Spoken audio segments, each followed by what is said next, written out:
Japan. His interests are in computer security, networking, operating system, virtualization, trusted computing, digital forensics, and intrusion detection.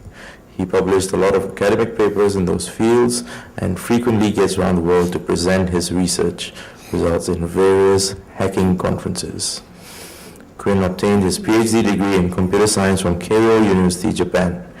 He's also a member of HIRBSecConf, a pioneer security research group in Vietnam. So let's start now. Okay, so today I'm going to give a talk about eKimono, a malware scanner for virtual machine. Okay, so my name is Nguyen Anh Quyuh, and you just call me Quyuh, which comes last in my name, and I'm working in Japan now. So here's what I'm going to introduce today. At first, I'm going to introduce the problems of current malware scanner, and you can see that there are many problems that cannot be fixed with the current design. And after that, to fix those problems, I introduce a new malware scanner that works for virtual machine, which can be used to detect malware running inside virtual machine. So first, I will briefly introduce virtual machine concept. And after that, I introduce the architecture, design, and implementation of eKimono. And because I don't have much time, so in this talk I focus more on Windows protection. And I focus more on detecting rootkit running inside Windows virtual machine. And after that, I have some live demo for you, so you can see that eKimono can really detect some real rootkit running inside a virtual machine. And after that, conclusion. So the first part, I introduce the problem of current malware scanner with a rootkit. First, what is rootkit? I think everybody here knows what rootkit is.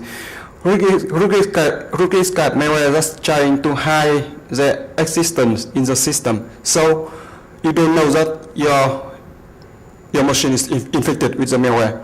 So the rootkit can come in the shape of a Trojan. So the rootkit can install Trojan in your system, and the Trojan can replace the system binary, so it returns the fake information to you.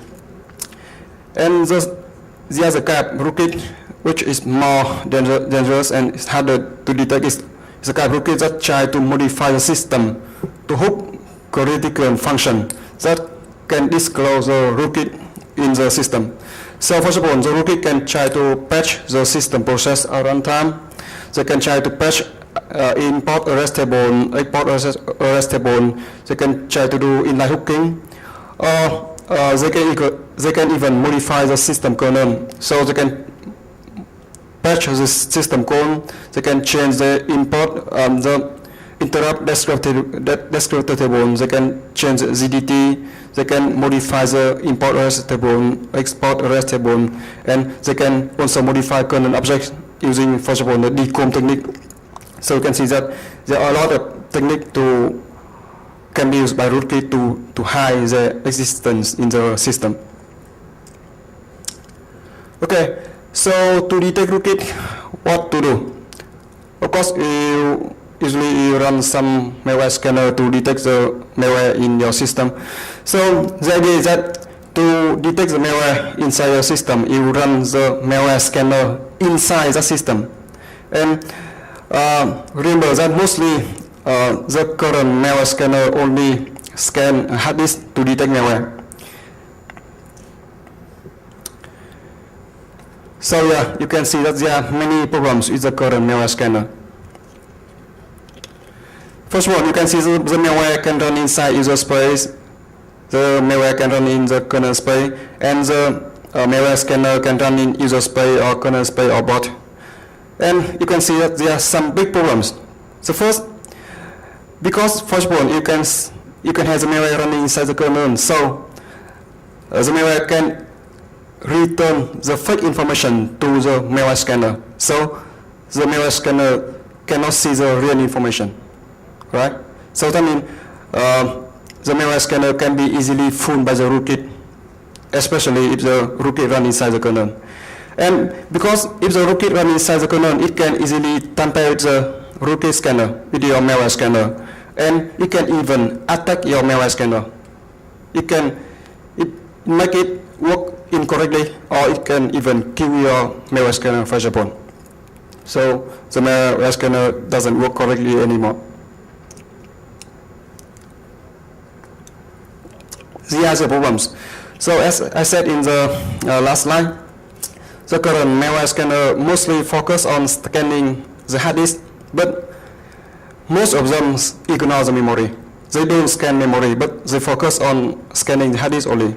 So recently there are many advanced malware that they try to evade the malware scanner by staying inside memory only, but they never write down themselves to the hard disk. So you can see that for those malware that only stay in the memory, the malware scanner that only focus on the hard disk cannot detect them because they don't scan the memory, but only the hard disk. So that's the other problems. So you can see that some problems cannot fix by the design. So we have a dream.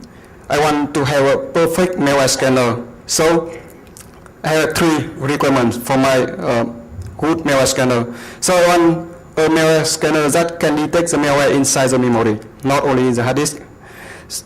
And the second, my malware scanner cannot be easily fooled by the malware, even if the malware running inside the kernel. And finally, it cannot be or very hard to be tamper attacked by the malware, even if the malware running inside the kernel. And you can easily see that those requirements, the last 2 requirements, cannot be fixed in the current design because the malware running inside the same system as the malware. Okay, that is the first part. The second part, to fix the problem, I introduced a malware scanner named eKimono that focus on scanning the rootkit inside the virtual machine. So what is the virtual machine? I think everybody here know virtual machine very well, right? So basically, virtual machine allow you to run multiple virtual system on the same physical machine at the same time. And first of all, on the screen, you can see that at the bottom, we have a thin layer named virtual machine monitor or hypervisor. And on top of that, I run 3 operating systems at the same time. And in the virtual machine concept, they actually classify virtual machine into 2 types, a privileged virtual machine and guest virtual machine. So the idea is that from the privileged virtual machine, which is also called host virtual machine, you control all the other guest virtual machine. So first of all, on the screen, you can see that the host virtual machine is the green one. And from the green virtual machine, from the host virtual machine, the green virtual machine, you control the other 2 guest virtual machine. How about Zen? Zen is an open source virtual machine that come in ZPN license and is supported in Linux kernel now. And in Zen, they call the host virtual machine domain 0, and the other guest virtual machine are called domain U. And from domain 0, you control other domain U. That's about Zen. How about QEMU? QEMU is another type of virtual machine. But you can see that in QEMU case, you run the guest virtual machine inside the QEMU process, and QEMU process run inside the host operating system. It's similar in KVM case. KVM virtual machine actually use QEMU a lot, and a guest virtual machine actually also run inside QEMU process. But you can see that we have one layer of software named KVM, which allow you to run a lot of code on the physical CPU, not on virtualized anymore. And KVM actually use a CPU that support virtualization like VTX from Intel. Yeah, you can see that KVM is much faster than QEMU because they have hardware support. So to control a lot of different virtual machine like this, people come up with a framework named libvirt, which is open source and supported by many organizations, many companies in industry. And libvirt provides a framework. So using libvirt, you can access to own kind virtual machine. And actually, libvirt is virtual machine independent. And so far, libvirt supports Xen, KVM, QEMU, VirtualBox, VMware. And inside libvirt, they also include a toolkit to manage the own kind virtual machine. So you can see that recently, libvirt become a de facto method to manage the virtual machine, which is included in many Linux distribution now.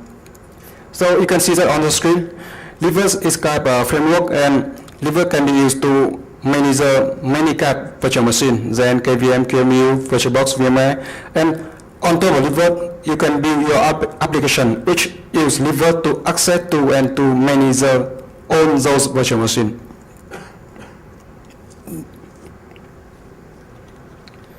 Okay, so how about detecting malware for virtual machine now? The idea is that we design eKimono, the malware scanner for virtual machine, by putting the scanner outside of the protected virtual machine. And actually, we put the scanner inside the host virtual machine. And from here, we let the scanner access to the rest virtual machine memory, and we perform many actions. First of all, you can scan the memory of the rest virtual machine to detect malware. Or you can even manipulate the memory of the virtual machine. So first of all, you can disable malware if you want to. And here is the architecture. It's very easy to understand. You can see that in the host virtual machine, I run the malware scanner. And from here, the malware scanner access to the memory of the rest virtual machine. And we can scan the memory to detect malware inside the rest virtual machine. And because we can do that because all the virtual machine allow you to access from the host virtual machine to rest virtual machine, because they provide some virtual machine interface, and you can use that interface to access to the memory of the rest virtual machine from the host virtual machine. So we can see that with this design, my dream come true. You can see that this can delete the memory resident only malware, right? I delete the malware that stay in the memory. And from outside, I can get the correct information even if the malware run in the operating system of the virtual machine. Why? Because I don't rely on the virtual machine operating system to get the information. I can show you how to do that later. And because my scanner run outside, so the malware inside cannot attack it, right? It cannot tamper with my scanner. It cannot attack my scanner. And this one is impossible by design. And besides those advantages, we have some more advantages. First of all, my malware scanner is invisible to the malware.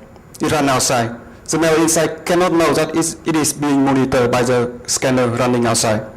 And from outside, you can effectively disable the malware by manipulating the memory of the virtual machine, of the guest virtual machine. Yeah, the idea is very nice, easy to understand, and sound very simple, but actually it's not. There are many challenges to develop such kind of malware scanner. First one, because from outside you want to understand the virtual machine, the memory of the virtual machine, but usually from outside you only see the raw memory. From outside your scanner only sees the first page of the memory, second page physical memory, third page physical memory, and that's all. There's no context from the memory. You only see the physical memory. So you have to analyze the raw memory. You have to analyze the physical memory to understand the internal context from the memory that you can access to from outside.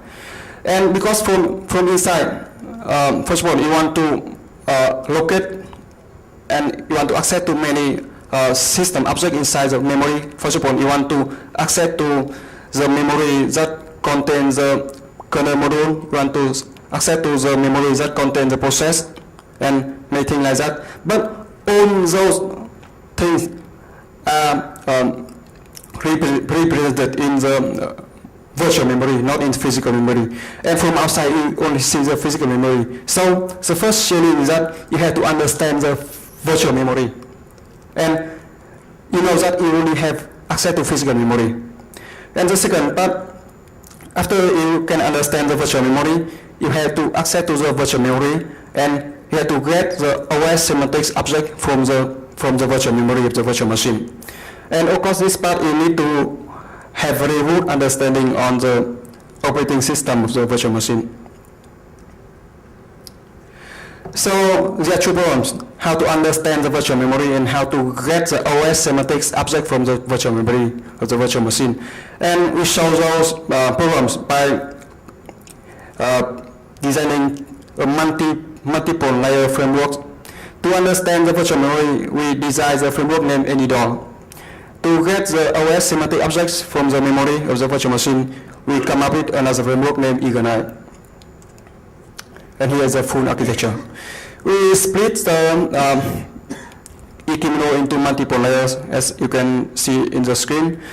At the bottom, we have a framework named AnyDoor. And on top of AnyDoor, we have another framework named eKimono. And on top of that, we build many applications that access to the guest virtual memory to perform many things. And eKimono can be used to scan the malware inside the virtual machine. So after this, I will go into detail of each layer in this picture. The first layer, AnyDoor.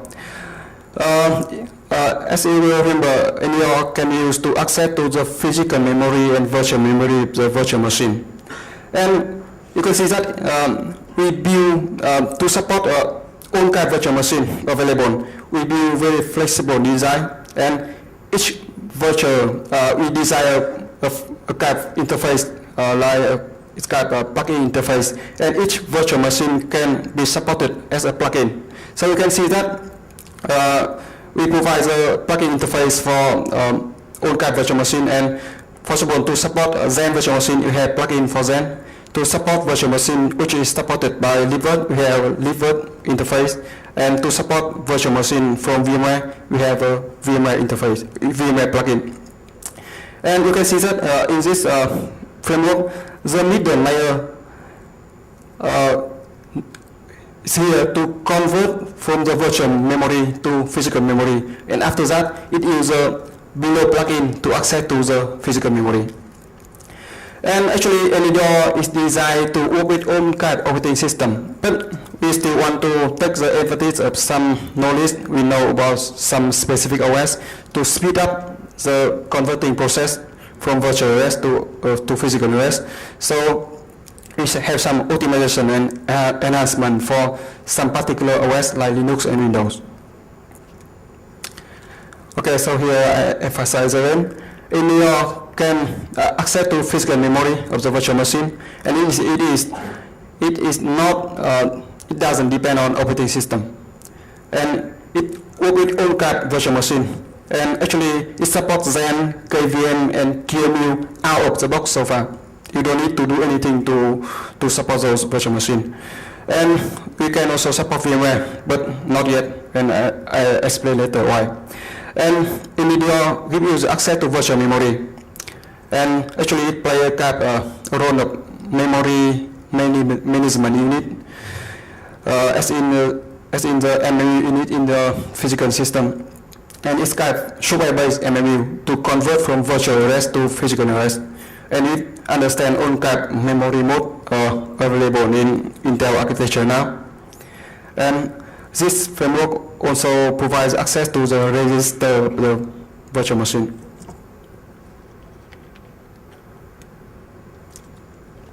Yeah, AnyDoor supports that now, and we re-implement some code from Zen to for the Zen VM plugin, and the Zen VM plugin can access to the virtual memory and physical memory and register the guest OS, and the code. The reason I re-implement the function from Zen to access to those things, because I don't like the original license from Zen. It's in ZPN. So I re-implemented them so I can release them under NZPN license. To support libvirt, Yeah, Liver is nice because actually it actually already provides some access to the virtual memory. So actually you don't need to convert from virtual memory to access to physical memory to access the memory in virtual machine supported by Liver. So we take advantage of the virtual memory access already available in Liver to speed up the access to virtual memory. But anyway, we still need access to the physical memory of Liver. And originally, Liver doesn't support accessing to physical memory. And to support the access to physical memory, I need to develop a patch for Liver. And I submitted a patch to Liver project, and it was accepted from the last August. And the patch, the physical memory access to Liver is already available from the Liver version 0.7. And you can see the patch supported by me here. It allows you the access to the physical memory of the virtual machine in Liver. How about VMware? I think many people need to ask that because VMware is very important and very popular. And VMware is actually trivial to support because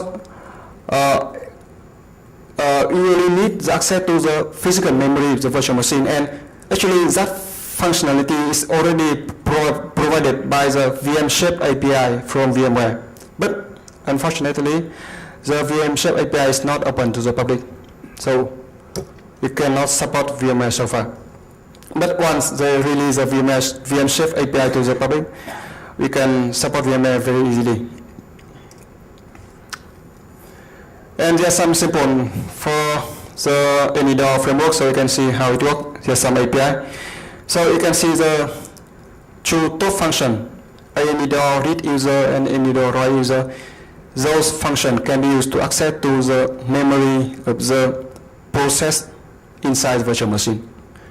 You can see that you just need to provide the page table, the OS, the virtual memory OS. That means which OS you want to access to, and the buffer you want to keep the memory, read or write, and how many bytes you want to read and write. And the last two functions, you can see that you can use them to read and write to the physical memory in the virtual machine. You can see that all those functions they don't depend on the operating system. It works with own kind of operating system.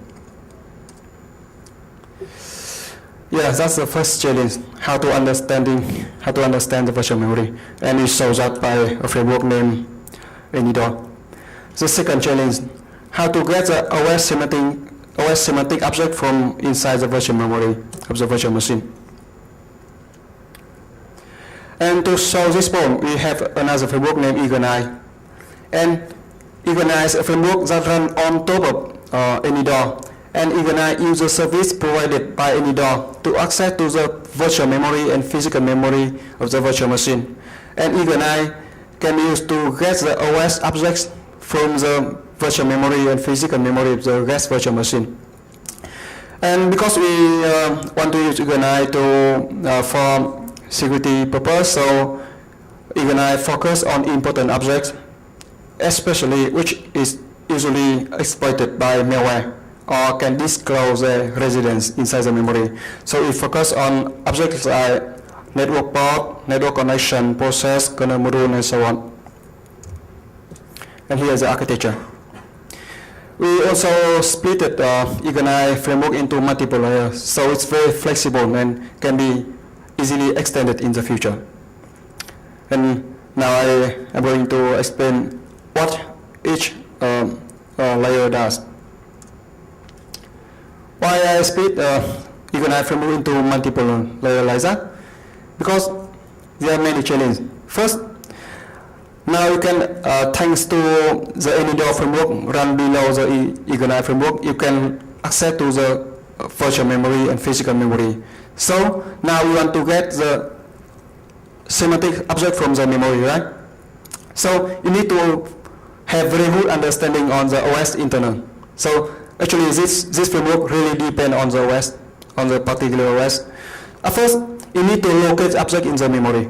For example, you want to get the list of all the kernel module loaded inside the virtual machine. So we want to locate all the object that contain the kernel, the information on the kernel module, right? And after that, after you can locate those objects, you need to get information from inside each object. So now, for example, you and I focus on those things like kernel module, processes, thread, system handle, open file, resist G, DNN, network connection, network port driver, and so on. And we need to locate those objects inside the memory. And actually, in this part, I don't invent anything new. I rely on the research done by the community. There are already a lot of research done about how to locating those objects inside the memory, and I don't really do anything new here. Okay, so after you can locate those objects, you need to get information from each object. For example, you know that in Windows, the object keep information about each process is named _e process, like that. And now, after you can locate the object contain on e process structure, you want to get all those members inside that structure out. For example, if you want to know when the process was created, you want to get the create time member from that structure, right? And to get the create time member from that structure, you want to know that this member create time stay at the offset 70x, and it has a size 8 byte, right? So to get all the member from each structure, you want to know the offset of each member. But the problem is that you must understand very well about all the structure inside the operating system. And for example, in Windows, there's another problem. Those structure can change between Windows version. So with each version of Windows, they can move some particular member field around. They can move it around, or they can even switch their position, or they can add a new member, or they can do many things. And you can see that the offset really changes between Windows version, and that's a big problem. So what is the current solution? So there are many many projects that try to locate the objects and get the information from those objects inside the memory, and they deal with the problems by the hard code on the popular objects in their program, and the hard code also the offset and the size of those member fields that they are interested in, and everybody does the same thing. But you can see that that's not good enough. Why? Because this hardcore solution, you can see that the information you can get out from those objects limit on the object you specify in your source code, and it also limit to those members you specify in your source code. If you want to access to the other things that are not available in the source code, you cannot do anything, right? So to get all those information, I have another dream. I want to be able to query the structure of all the objects with all the member field inside. And I want to support all kind of operating system with different versions. And I want to do that on demand at runtime with all kind of objects. And I want to answer many questions. First of all, I want to know what is the size of this object, and what is the offset of this member inside that object, and what is the size of that member inside that object, and so on. There are many questions I want to answer. So to solve that problem, I have another framework named LibDI. Yeah, we have many frameworks. And LibDI can satisfy all the above requests, and it makes your dream come true. Actually, it's kind of another framework, and we rely on public information on operating system object. We don't really have access to the internal information from those operating systems like Windows, which is closed. And DBI work with all kind of OS. It supports Windows and Linux very well so far. And the solution is that we build the information about each operating system object in the object file, which come in debugging format, and we extract all those information from the debugging file at runtime. So here's about Windows. To support Windows, initially I rely on the React OS source code. Anybody here doesn't know React OS? React OS type is an open source project that they try to build the open source OS that can run on the Windows application. So the idea is that if you have some Windows application, normally you have to buy Windows OS to run your application, right? So the idea is that if you have React OS, you can run your application, Windows application on React OS, and you don't need to buy Windows OS. That's the idea.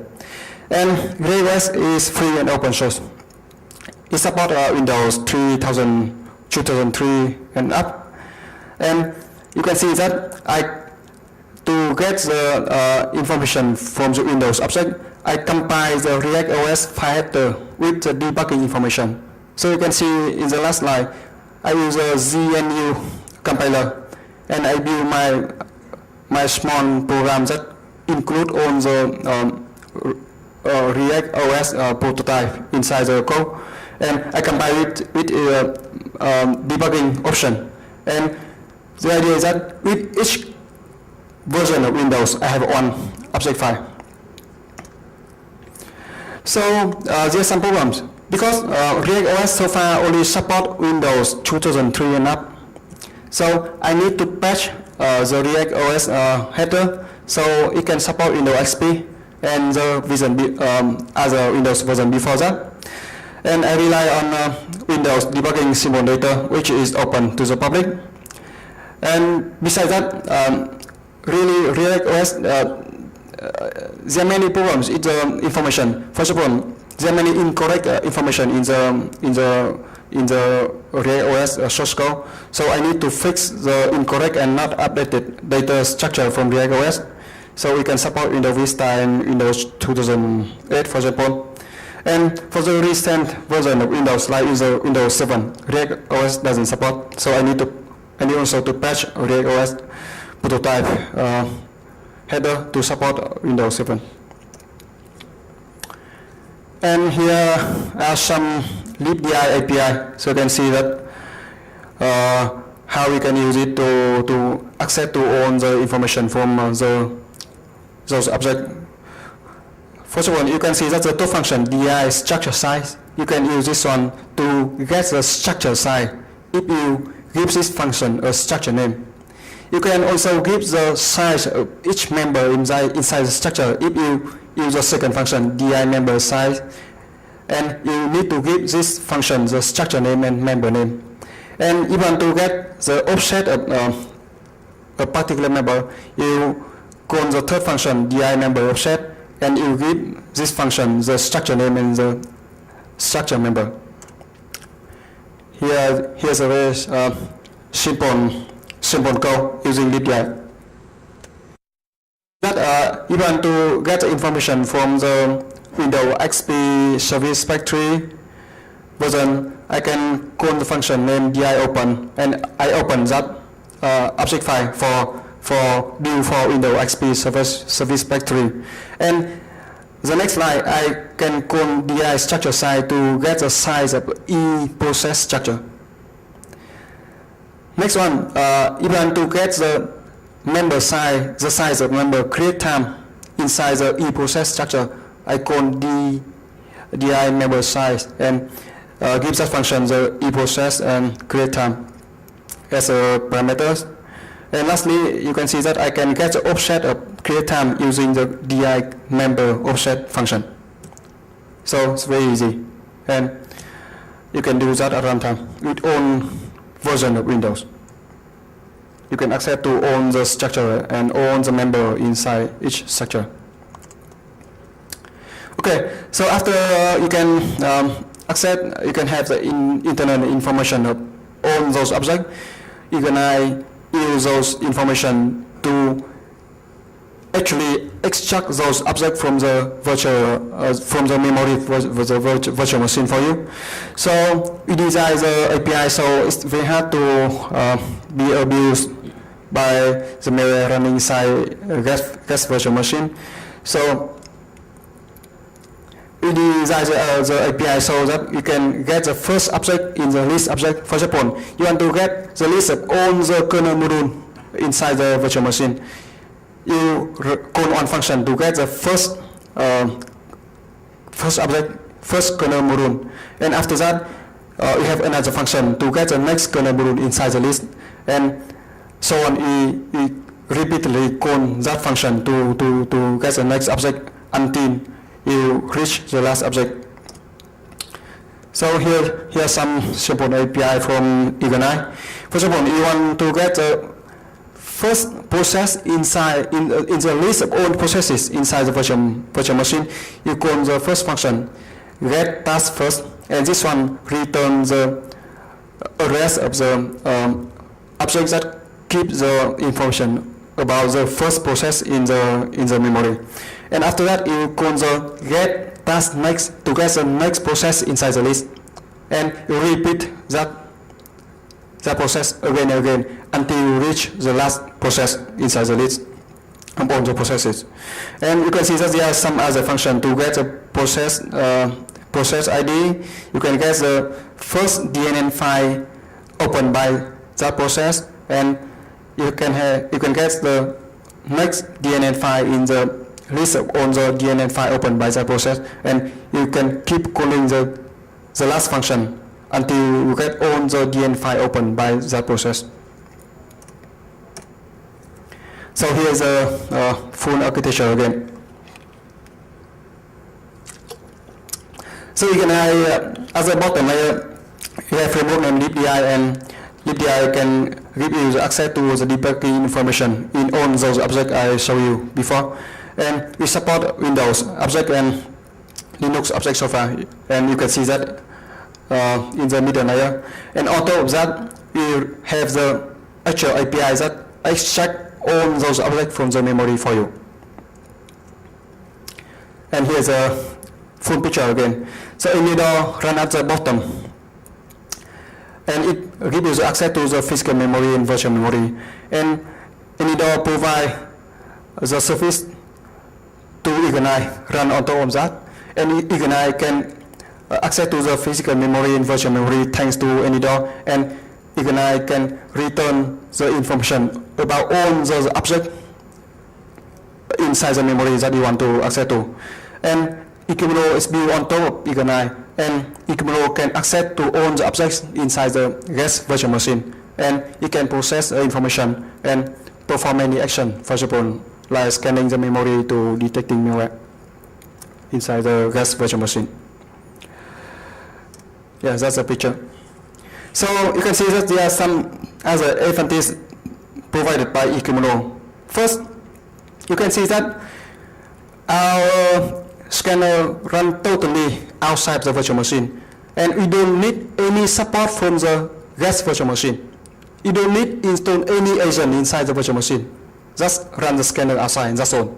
So it's very easy to deploy our scanner. And actually, you can see that we have zero cost on deployment, because if you have, for example, a machine that run 100 virtual machine on that, normally you have to install 100 malware scanner inside each virtual machine. But now you don't need to do that, because you just run one scanner outside. So you have zero cost deployment advantage. Yeah, so about implementing eKimono, as I said, we use a service provided by the below framework, eKimono, and you can access to all the OS objects inside the memory. And after we have all those objects, we perform many tactics to detect malware. First one, we use a method named baseline detection. So the idea is that you create a baseline when you know that the system is clean. And after that, in the future, if you want to detect the malware inside the virtual machine, you scan the virtual machine and you compare the result with the baseline. And if you see something not in the baseline, you can report. It can be malware. So you can see that you need to define baseline for the clean system. You can have baseline about kernel module, about system code, about processes, about connection network, and something. Besides baseline detection, we have another detection method named cross-view detection. And the idea is that usually when the attacker installs the rootkit inside your system, the rootkit will try to modify your view, so you don't see the rootkit anymore. But usually the rootkit is not perfect, so if the rootkit modifies something and you don't see that anymore, but you can see that from another view, and you can still see that information. For example, there are some rootkits that try to remove one process from the list of all the processes in the memory. But if you look at the list of all the processes in the memory from different view, you can still sometimes see the different view, different result.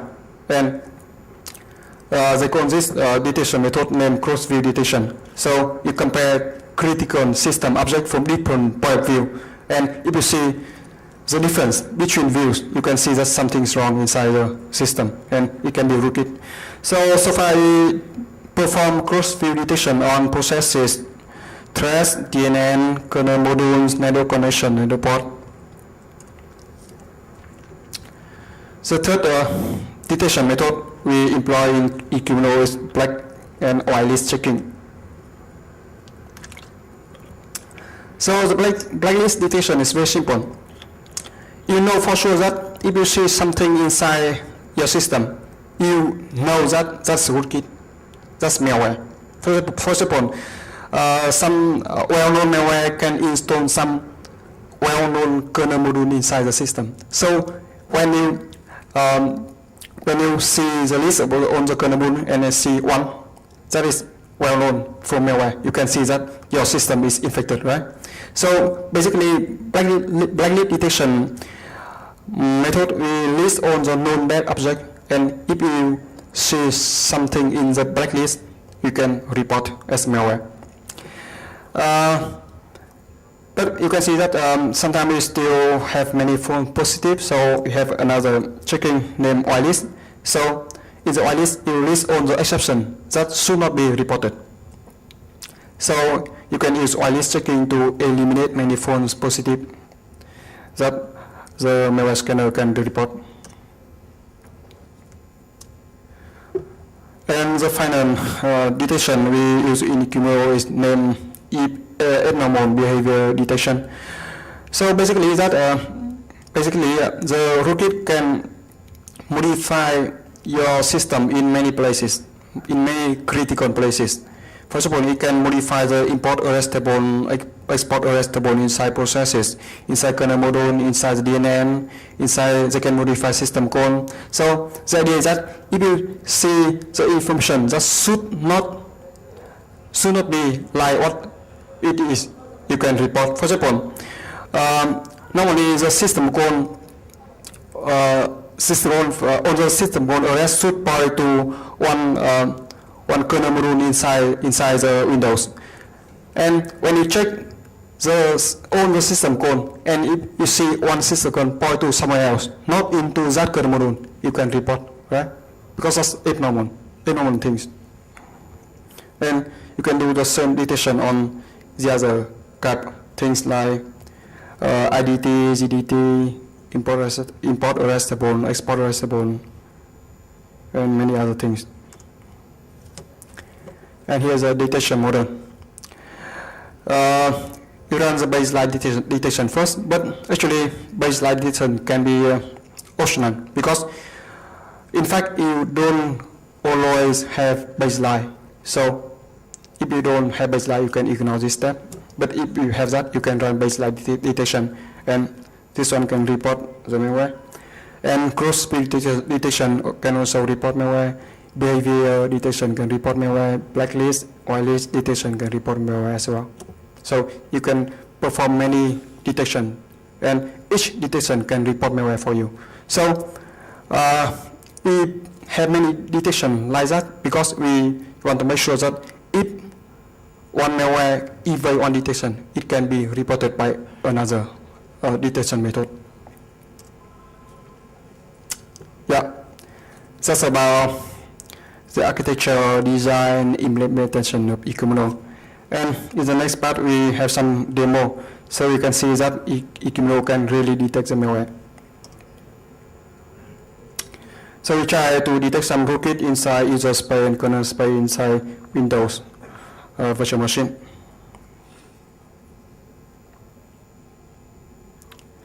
Yeah, at first we have some screenshots here, some screenshots, so you can see that our scanner can detect malware. For example,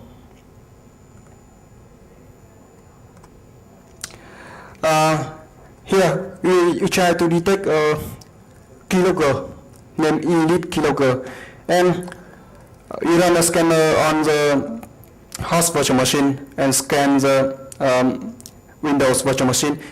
And you can see that if the virtual machine is installed with this keylogger, our scanner can detect that the keylogger installed some new kernel module, which is rated on the screen. It installed 3 new kernel modules into your Windows system, and after that, this keylogger modifies 3 system calls. You can see that at the bottom. It modifies anti-create key, anti-enumerate key, and anti-open key. 3 system calls. There's a rootkit. It's named Futu rootkit, and when we run the scanner on the virtual machine, you can see that when the virtual machine is infected by Futu rootkit, you can see from outside that this rootkit tries to hide one process, which is iExplorer.exe on the screen. And we detect this hidden process from performing cross-view checking. And you can see that this rootkit also installed one kernel module named msdirectx.zip into the system.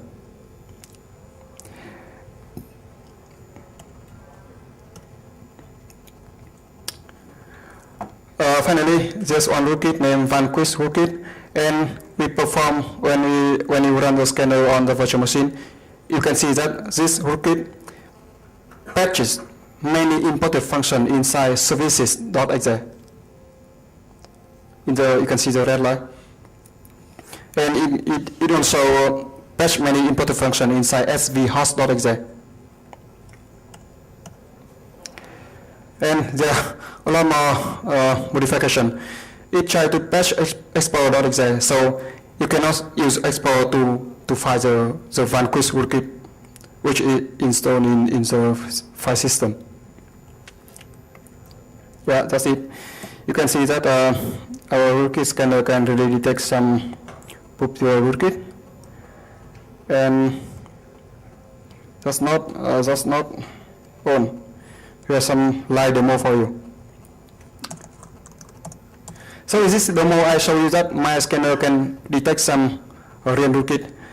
And in this demo, I run the malware scanner, the eKimono, on Zen virtual machine. And on this screen, you can see that I'm on the host virtual machine, domain 0 in Zen. And let's see which virtual machine we're running now. XM disk. Yeah, you can see that we have 2 virtual machine, domain 0, which is a host virtual machine, and I'm inside the domain 0 now. And we have another virtual machine named XP3, which has ID 1, and it's here.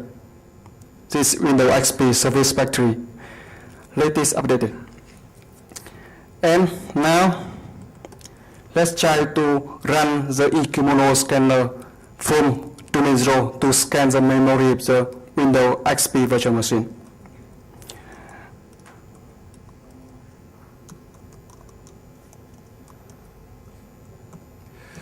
I need to specify the virtual machine that I want to scan. And you can see that I want to scan the virtual machine which has ID 1, right? Minus X1. And after that, I need to specify the operating system type of the virtual machine, which is XP Service Factory. Now we run the scanner.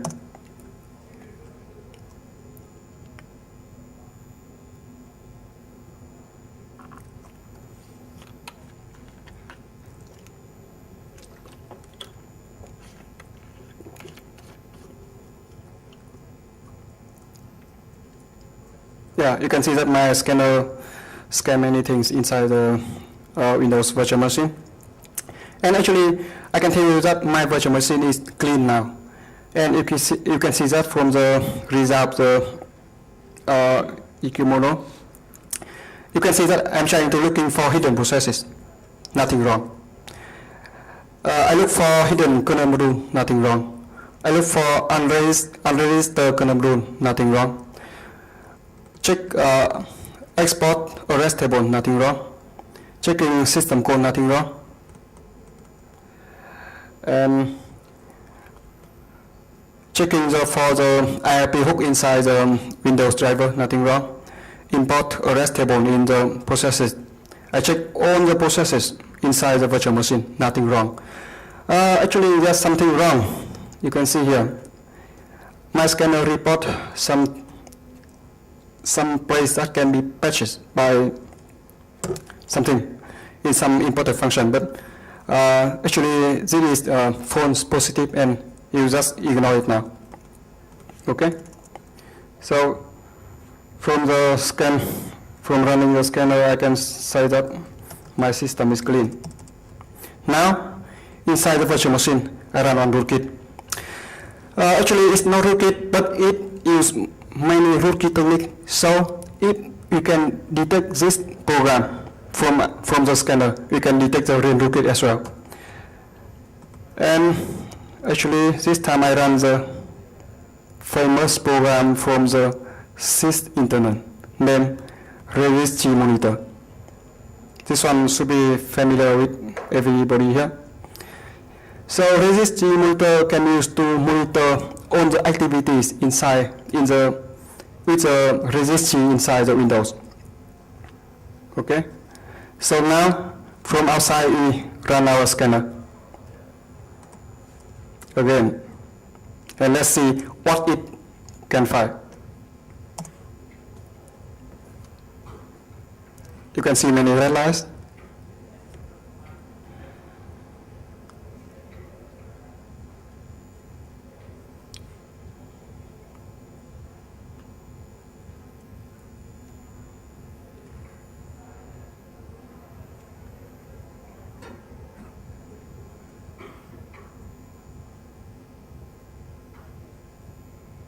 Yeah, it takes a while, about 1 minute to scan everything. Now you can see HIRBSecConf install one kernel module named rexsys701.sys inside the system. And you can see that this kernel module stay here in the file system. So you can detect that this rootkit install one kernel module inside your virtual machine. And moreover, this rootkit patch many system code here. Anti-close, anti-create key, anti-delete key, anti-delete value key, anti-enumerate key, and so on. HIRBSecConf patches many system code. So you can see that we can really detect the rootkit, right? Now, if I close this one, I close HIRBSecConf, so the rootkit doesn't run anymore, right? Now I try to scan again to see if now my scanner can detect something or not.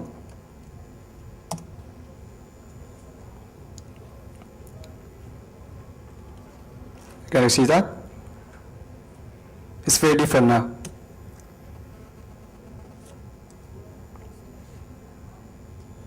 You can see that if I close the HIRBSecConf, it still keeps the kernel module inside the memory. It doesn't unload the kernel module. You can still see it here. But after we close the RISC monitor, it recovers the system call table. So the system call table is not patched anymore, not infected anymore. So that's clear, right? Yeah.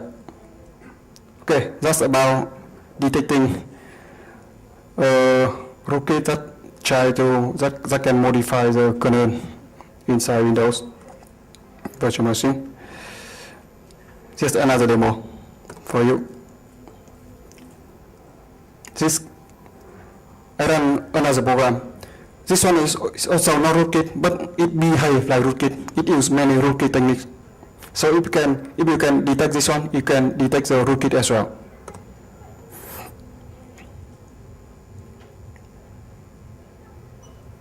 Yeah, this is a program.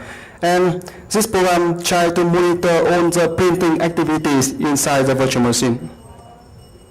And now, let's try to run on program. Notepad. Okay. Now we try to scan again. Now the system is infected with the rootkit.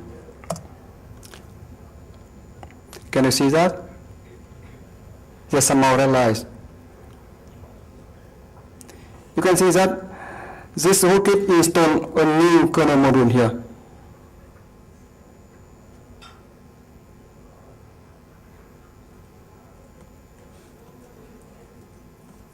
See here. And you can know the kernel module name and where it's staying in the file system. This rootkit installed a new kernel module. And besides that, you can see Notepad here. This rootkit patch many important functions inside Notepad. It patch end page, about documentation, and documentation, start page, create DCW, start W. All those functions about printing, so it can monitor the printing activities of Notepad.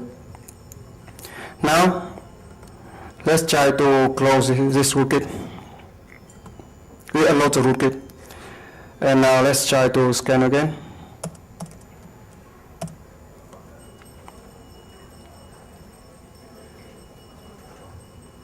So you can see that the results different this time as well. You can see that after we unload the rootkit from the memory, it still keeps the kernel module inside the system. It's still here. The kernel module, this rootkit is still here. But let's look at the Notepad process.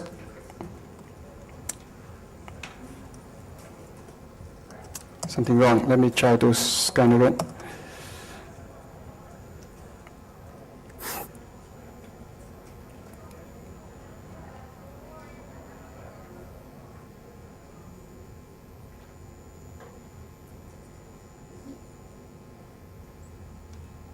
Okay, Notepad is here.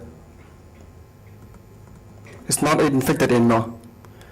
The imported function is not infected anymore. So after the rootkit quit, it recovers those imported functions inside Notepad. So Notepad process not infected by the rootkit. Yeah, that's about the demo.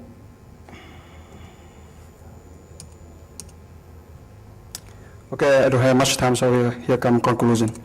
So by running the malware scanner outside the protected virtual machine, we have some advantages. Zero cost on deployment.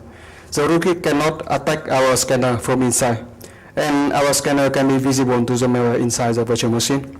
And from outside, you can mitigate the damage of the malware. First of all, you can write into the memory of the virtual machine to disable the malware from outside.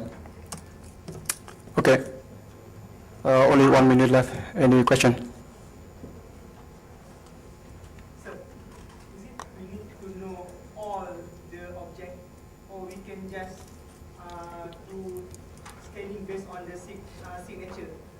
You can see that I don't rely on the signature here. I perform 4 detection method, you can see, and I never use signature. Can we use signature for detecting? Yeah, it's possible. It's possible. The object itself? Yeah, it's possible. It's possible. And actually, that's what I plan to do in the future. But now I focus more on behavior detection. So we don't need the signature to detect malware. How can we rely on React OS to get the address? Rely on what? Or we can rely to the React OS, React. RealOS, they provide the code for all the objects inside Windows, processes, kernel, module. Exactly the same? Yeah, it's same, completely same. And you can verify that by checking information from the debugging symbol data from Windows.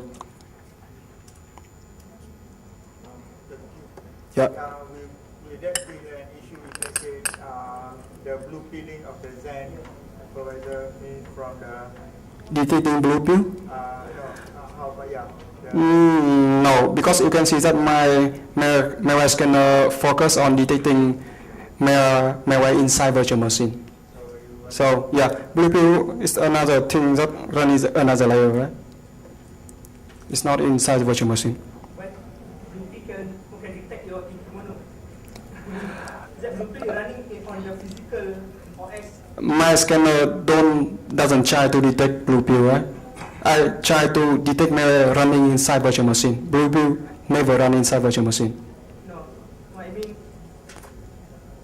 Bluetooth can detect your eKimono if they want to do it. Yeah, but that's another thing. That's another matter. Yeah, that's another problem. Yeah.